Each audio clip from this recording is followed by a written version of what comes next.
Hey guys, so today we're going to review irony and symbolism, and then we're going to see how it pertains to the lottery by Shirley Jackson.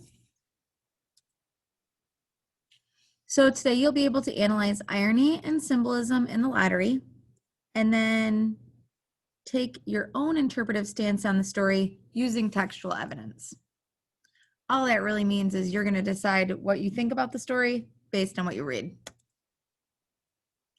So the first thing we need to review is, what is irony? So the definition is that irony is the contrast between expectation and reality. Now there's three separate kinds of irony. The first is verbal. It's when you say one thing, but you mean something else. A lot of times this is like sarcasm. So when your mom says, you need to clean up your room right now, and then you say, oh, I'd love to, okay? Or somebody's walking down the hallway and their hair is looking all a mess, and you say, oh, wow, nice hair.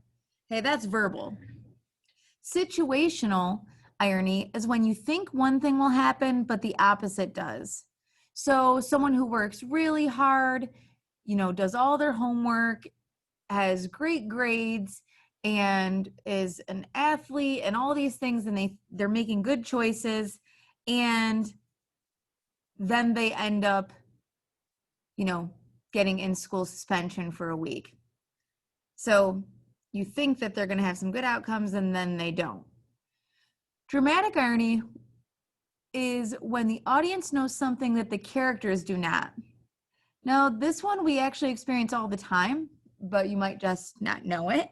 And that's like when you're watching a movie or you're watching a play, that kind of thing. And we know that you should not go in the basement, because every time there's a scary movie, the girl runs in the basement, and the audience knows that the girl shouldn't go in the basement. That's where the killer is. And she does it anyway. That's dramatic irony. We know something that the character does not. So the first thing that I want to ask you is, what is ironic about the title of the lottery? So this is going to be one of those you have to think and then answer in the play posit. So think about what we normally would associate with the lottery, and then what happens in this story. The next definition that we're going to go through is symbolism. Symbolism occurs when an author uses a person, place, or thing or event that stands for both itself and for something beyond itself.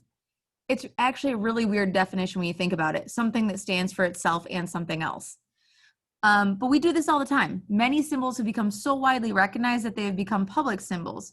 For example, when you see the heart, you automatically know, like, this is love. When you see an American flag, this stands for freedom, bravery, courage. When you see a red octagon, you know it means stop.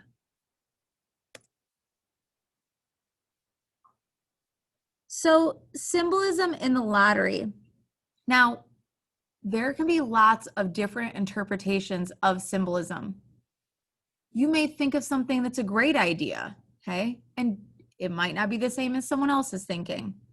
Okay, we all interpret symbols differently. But there are some symbols that we can pick out in the lottery that a lot of people can, as a rule, agree upon. So first, a lot of people believe the box is symbolic. Okay, the box represents tradition. Even though it's deteriorating and Mr. Summers talks about making a new one, the villagers don't like to upset tradition. And they know the inside are slips of paper that will decide their fate. So it's like this power over life and death. They paint the box black. Okay, we know black is like the symbol for death and doom. And it's shabby and it's deteriorating, but yet they keep doing it. Another symbol is the stones, and this kind of goes in a couple different directions. The stones are a source of fear, even though we see the boys gathering in the beginning, as well as power and camaraderie, because even though these stones will kill someone, the boys and the villagers gather together, all happy to do that activity. This switch from an orderly, structured lottery drawing with paper to the stones also represents the village's frightening change from civilized to utter brutality in the matter of moments. So these stones are violence. And then the black dot. The black dot represents impending death.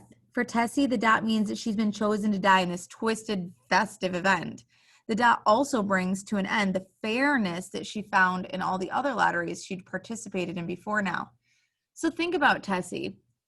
All these other lotteries, I mean, she's a grown woman with children. She didn't care. She participated. She threw the stones. And even her 3-year-old will throw the stones at her. But when it's her that gets the black dot, hey, then she changes her mind. So for your quick write, you're going to explain your initial reaction to the ending of the lottery. How did it make you feel? What were your thoughts? And did the clues along the way help you predict that Tessie would be stoned? Or were you surprised?